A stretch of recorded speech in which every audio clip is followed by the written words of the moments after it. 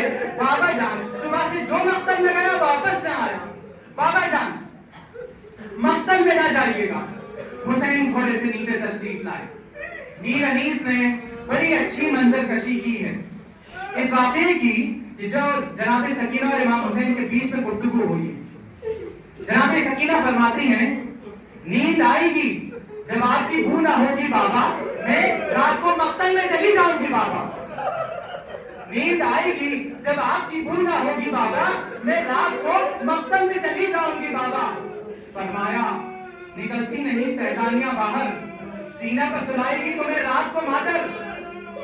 وہ کہتی تھی, سوئیں گے کہاں پھر علی اصغر؟ شاہ نے کہا, بس ضد نہ کرو, سبتے میں تم پر شب ہوئے گی اور دشت میں ہم ہوئیں گے بی بی. اصغر میرے ساتھ آج وہی سوئیں گے بی بی. اصغر میرے ساتھ آج وہی سوئیں گے بی بی.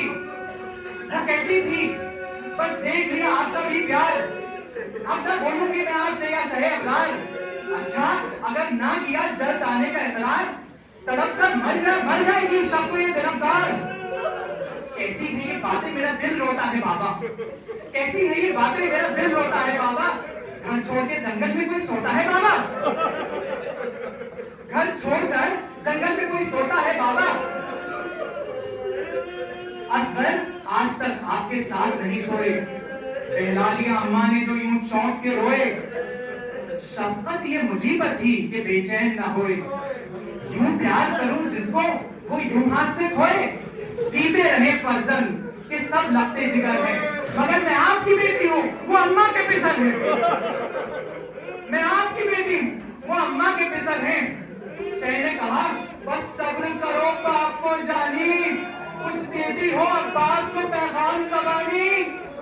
سوکھے ہیں لبے لال اور یہ تشنا دہانی, ملتا ہے تو بیوی کے لیے لاتے ہیں پانی. محبوب الہی کے نوازے ہیں سکینہ, ہم بھی تو کئی روز سے پیاسے ہیں سکینہ. محبوب الہی کے نوازے ہیں سکینہ, ہم بھی تو کئی روز سے پیاسے ہیں سکینہ. بیوی کو رخصت کیا, گھوڑے پہ سوار ہوئے, مقتل میں آئے, خوب جنگ کی. جنگ کیسے نہ کرتا, فاتح خیبر کا لال تھا, فاتح خیبر کا لال تھا. جنگ کرتے کرتے لاشیں پسر نظر آئی. تم نے نہ دیکھی جنگ بدر ہے بدر کی جان, تم نے نہ دیکھی جنگ بدر ہے بدر کی جان. بس اس کے بعد آواز قدرت آئی, بس حسین بس, بس حسین بس. اب تم نے جنگ کے جوہر دکھا دیے, اب صبر کے جوہر دکھاؤ, اب صبر کے جوہر دکھاؤ. حسین نے اپنے تلوار کو میان میں رکھا. اب کوئی پیچھے سے گرز مارتا تھا, کوئی آگے سے مارتا تھا, کوئی دائیں سے مارتا تھا, کوئی بائیں سے مارتا تھا. امام زمانہ زیارت ناہیہ میں کہتے ہیں, میرا سلام ہو اس شہید کے اوپر جس کا لاشا نہ زمین پہ تھا نہ زمین پہ تھا, بلکہ پورا تینوں کے اوپر معلق تھا.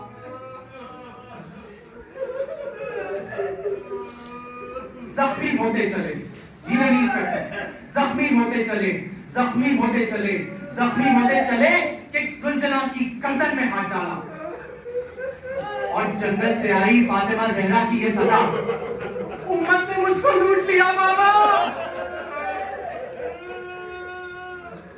اس وقت کون حق کو حفاظت کرے ادا, ہائے بھائی یہ گہرے زخم یہ عالم کا مقتدا. 1900 ہے زخم تنے چاک چاک پر زینب نکل, 1900 ہے زخم تنے چاک چاک پر زینب نکل. حمید بن مسلم لکھتا ہے, میں نے عصر عاشور حسین کے بدن پر 1900 سے زیادہ زخم لکھے. کچھ راوی لکھتے ہیں 1996 زخم حسین کے بدن پر تھے. لیکن اس کے باوجود بھی سب سے زیادہ مطمئن انسان اگر کوئی تھا تو حسین ابن علی. امت نے مجھ کو لوٹ لیا بابا, اس وقت کون حق کو حفاظت کرے ادا. ہائے ہائے یہ گہرے زخم, یہ عالم کا مقتدا. 1900 ہے زخم تنے چاک چاک پر زینب نکل. ظاہر سی بات ہے اس بیابان جنگل میں کون بہم کرے, کون فریاد کرے. ایک محمد کی نواسی تھی جو 70 قدموں کے فاصلے پر کھڑی ہوئی اپنے ماجائے کے حل پر چلتی ہوئی چھری دیکھ رہی تھی, اور ایک محمد کی بیٹی تھی جو کہہ رہی تھی زینب نکل, اور کہہ رہی تھی اے عرض کربلا میرا بچہ ہے بے گناہ, اے عرض کربلا میرا بچہ ہے بے گناہ, اے دشت نینوا میرا بچہ ہے بے گناہ, اے عرض کربلا میرا بچہ ہے بے گناہ, اے دشت نینوا میرا بچہ ہے بے گناہ, اے نہر علقمہ میرا بچہ ہے بے گناہ. آپ جانتے ہیں حدیث میں چوتھا مصرع کیا دیا ہے, اے دہر بے وفا میرا بچہ ہے بے گناہ. بے کہیں ہے گھیرا ہے ظالموں نے میرے نور عین کو, اے ذوالفقار تجھ سے میں لوں گی اس کا حساب. بس عصر عاشور وہ گھڑی آ گئی جب جبرائیل نے ندا دی قد قتل الحسین بے کربلا. سید سجاد نے کہا پھوپھی اماں ذرا خیمے کا پردہ ہٹائیے. یاد آپ کسی بیٹے کو یہ منظر نہ دکھانا. بس اب جو دیکھا تو باپ کو سپنوں کے نیزہ پر السلام علیکہ یا ابا عبداللہ.